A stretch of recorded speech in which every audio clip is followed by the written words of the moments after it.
100 জন খ্রিস্টানকে যদি একই প্রশ্ন করে তোদের ভগবানকে, একবারই বলবে আমাদের ভগবান ঈসা মসীহ, যিশু খ্রাইস্ট।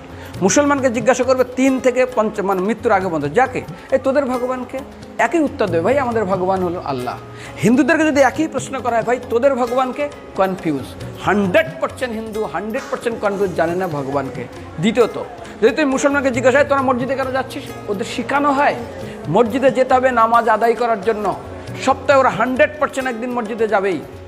তুমি যদি খ্রিস্টানদের জিজ্ঞাসা করো তোমরা কেন কোথায় যাবে, কোথায় যাও না, আমাদেরকে একদিন তারা চার্চে যাবেই। কেন?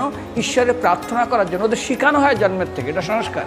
আর হিন্দুদের যদি জিজ্ঞাসা করে তোমরা মন্দিরে কেন যাচ্ছ, হ্যাঁ আমার ছেলের বিয়ে হচ্ছে না, আমার মেয়ের বাচ্চা হচ্ছে না, আমার বাবা হসপিটালে আছে, কালকের আমার মামলার ডেট আছে, আমার ব্যবসা খুব খারাপ, আমার শরীর খুব খারাপ।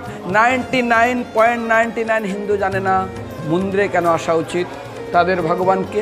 মৃত্যুর পরে কোথায় যাবে, মুসলমানকে জিজ্ঞাসা করবে মৃত্যুর পর কোথায় যাবে, বলবে ভাই নামাজ রোজা যদি না করি দোজকে যাব, অর্থাৎ নরকে যাব।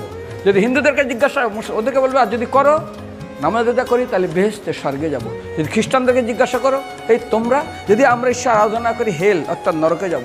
যদি বলা হয় যদি করো ঈশ্বর আরাধনা তাহলে তোমরা হেভেন স্বর্গে যাব। আর হিন্দুদেরকে বলে যে তোমরা মরার পরেই 99% হিন্দু এটাই বলে, মিথ্যাই বলে, আমার বাবার সাজ্ঞানে স্বর্গে গিয়ে বসে। তোর বাবা কি জমি কেনা আছে নাকি স্বর্গে? তোর বাবা জমি কেনা আছে যে তোর বাবা মরার পরে স্বর্গে গেছে, হোয়াটসঅ্যাপ করে দেখি এই যে অ্যাটাচ বাথরুম টয়লেট আমি একদম ভালোভাবে পৌঁছে গেছে, তোর বাবা স্বর্গে গেছে, জানিস তুই? আরে মৃত্যুর আগে এত কষ্ট পায়, এত কিছু করে, মারার পরে আমার বাবা স্বর্গে গেছে।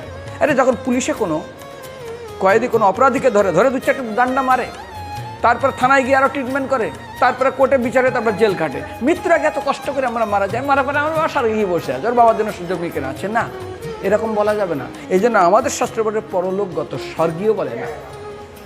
এখন প্রশ্ন হলো, আমাদের কমসে কম নেই মামার থেকে কানা মামা ভালো।